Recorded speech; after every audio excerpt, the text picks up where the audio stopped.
so many great advantages to owning an A-liner. So you might recognize that. It was the very first video I ever put up on YouTube. It was adding a shower and a toilet to an A-liner, part 1, and then came part 2. Very popular videos. But the thing about YouTube is once you put up a video, it never changes. It's frozen in time. You're not allowed to modify it or add little notes anymore. And so nobody gets the benefit of, well, how did it evolve? How did it actually work out? So what I'd like to do is just do a little follow-up on little changes I've made. I've had a lot of questions that I can answer, and just give you a few more ideas about the shower. Enjoy. It's the same concept. Shower's underneath the bench. You lift up. It's a bungee, holds it in place, folds up, and there it is. Here's a little bit better perspective. So the side wall, here's the two hooks that the bungee is on that holds the curtain in place. Up top here, I've got 2 broom holders. Now there's a back curtain, 1, 2, 3 sides that actually is sewn in. I've sewn a little pocket all along here because it's there permanently. It doesn't need to come apart. Whereas the front one is actually on hooks, because this is the one that needs to come back and forth like that.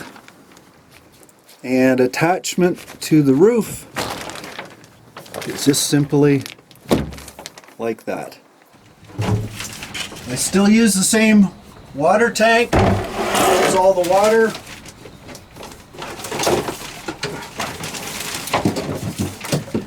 And here's the pump.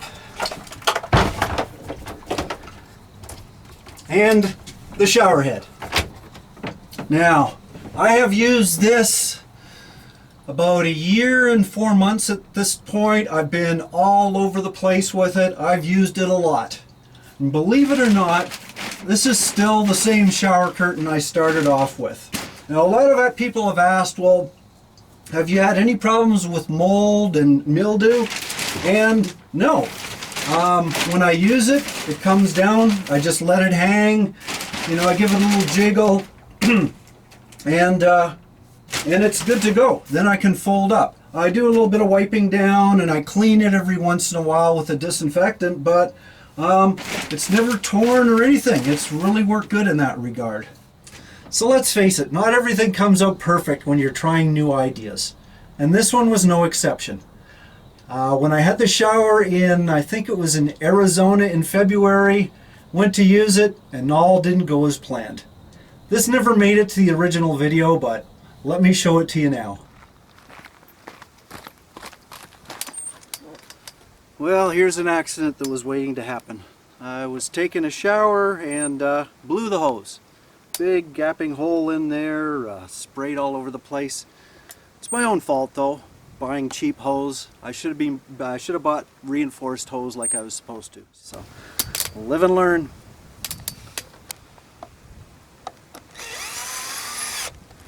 One thing I can't live without when I'm boondocking is a power drill.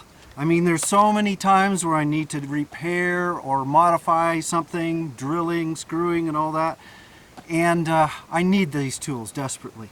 I mean, it's a real lifesaver. And although I don't have 110, I can use an inverter in my car and I can charge the batteries that way. These little things are like $20, $25. You can charge the batteries and still have power for your drill. Okay, so now I put in the right reinforced hose for the pump so it won't blow. Hopefully this will fix my shower. I'm just gonna do a test using the solar panels. And let's see how it goes.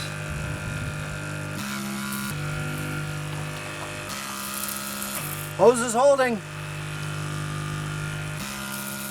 We're good.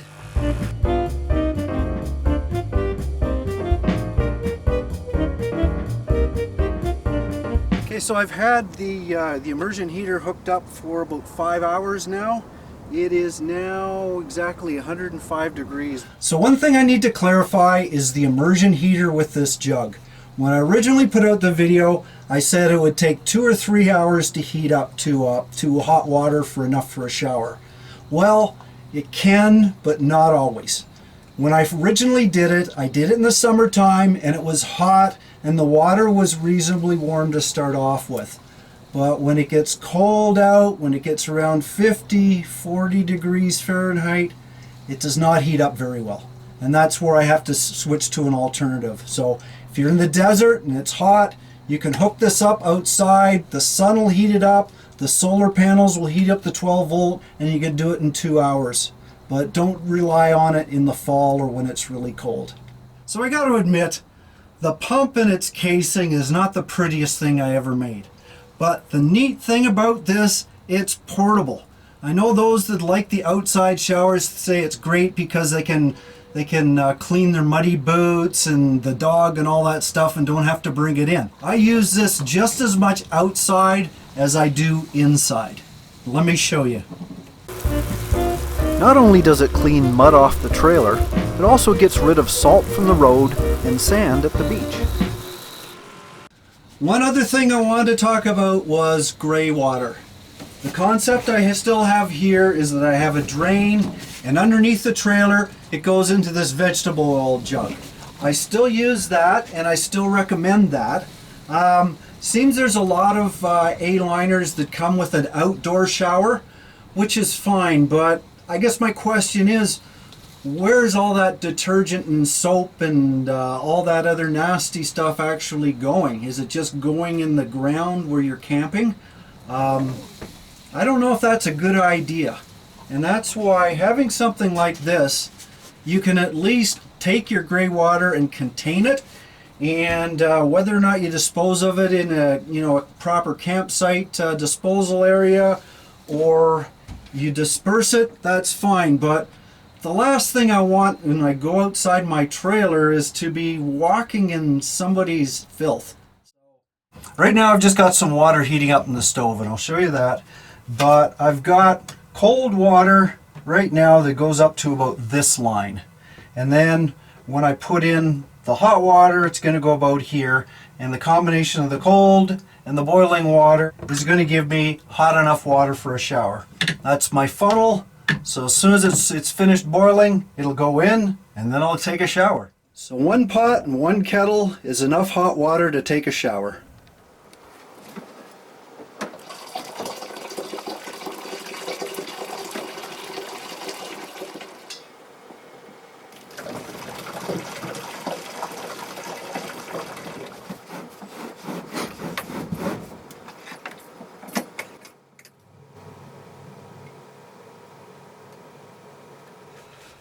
Slim takes a shower. As you can see, there's not a lot of space up here. I'm about 5'9", 5'8", and I've just got enough space, and I've actually got to get under for using the shower head. But I'm still standing upright, and it works for me. If you're a little taller, you might have to do some modifications, like maybe put a hole right here. But for me, it works.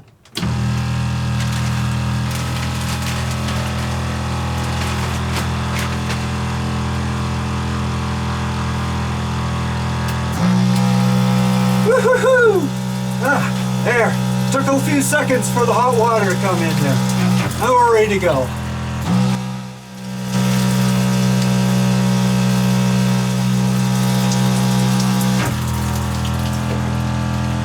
Shampoo.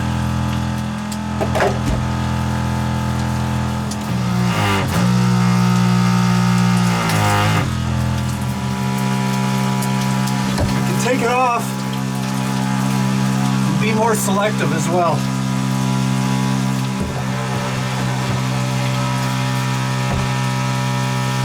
So there's not a lot of room to turn around, but it's just enough. You get used to it.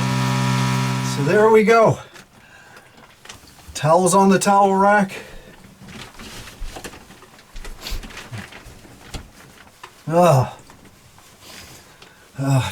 Nothing better than a nice warm shower.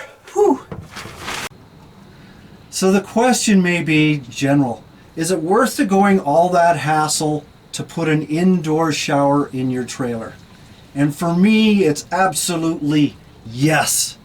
It is so much easier when I can go in the privacy of my own trailer, have a hot shower, nobody around. I don't have to worry about cold or wind. I don't have to worry about those really gross camping showers, and just thinking of some makes me gag. Ugh. You know, the stuff you find on the floor, and the cockroaches and the tree frogs, and ugh, I don't want to go there any further. I can go back to the shower in my trailer, relax, take my time, no lineups, nothing. I mean, really, it's worth it, believe me. So there you go. Shower works, I'm clean, everybody's happy. I hope you enjoyed this video, and please stay in touch, visit my channel, and happy camping!